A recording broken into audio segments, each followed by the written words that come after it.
তৃণমূল কর্মী কামাল শেখের খুনের ঘটনায় অন্তর্বর্তী আগাম জামিন পেয়েছেন। আগামী মঙ্গলবার আগাম জামিনের আবেদনের শুনানি।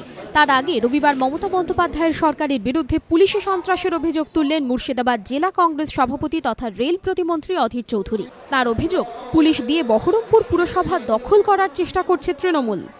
আমাদেরকে পুলিশ দিয়ে ভয় দেখিয়ে লাভ নাই। কি করবে তৃণমূল নেত্রী মমতা বন্দ্যোপাধ্যায়? পুলিশ দিয়ে মস্তান দিয়ে বহরমপুর মিউনিসিপালিটি দখল করবে? মাথা ঘুরিয়ে দিব। আপনি মহাত্মা গান্ধীর পাদদেশে দাঁড়িয়ে শপথ নিয়েছিলেন, যদি কখনো ক্ষমতায় আসেন বাংলায় পুলিশের অত্যাচার বন্ধ করবেন। আর সেই মমতা ব্যানার্জি আপনি আর পুলিশ ব্যবহার করছেন। মুকুল রায় অবশ্য অধীর চৌধুরীর এই মন্তব্যে গুরুত্ব দিতে চাননি।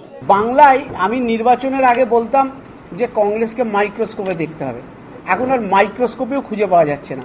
সুতরাং এই প্রশ্নের কি জবাব দেবো বলুন? 2011 সালে তৃণমূল কর্মী কামাল শেখের খুনের ঘটনায় সম্প্রতি অধীর চৌধুরীর বিরুদ্ধে গ্রেপ্তারি পরোয়ানা জারি করে বহরমপুর আদালত। কয়েকদিন আগে এই মামলায় অন্তর্বর্তী আগাম জামিন পান তিনি। অধীর চৌধুরীর দাবি, হাইকমান্ডের পরামর্শ মেনেই এই জামিনের আবেদন করেছিলেন তিনি। দিল্লির কংগ্রেস নেতৃত্ব আমাকে বলেছিল যে তুমি এখন মন্ত্রী, মিথ্যা কেস আমরা জানি, কিন্তু তবুও তুমি জামিন নেওয়ার চেষ্টা করো। ইচ্ছে না থাকা সত্ত্বেও তাদের কথা মেনে আমি আগাম জামিনের চেষ্টা করেছি। পুলিশি নির্যাতন চালিয়ে কংগ্রেস নেতাকর্মীদের গ্রেপ্তার এবং ভয় দেখাচ্ছে তৃণমূল সরকার। এই অভিযোগ তুলে রবিবার বহরমপুরে প্রতিবাদ সভা করে কংগ্রেস।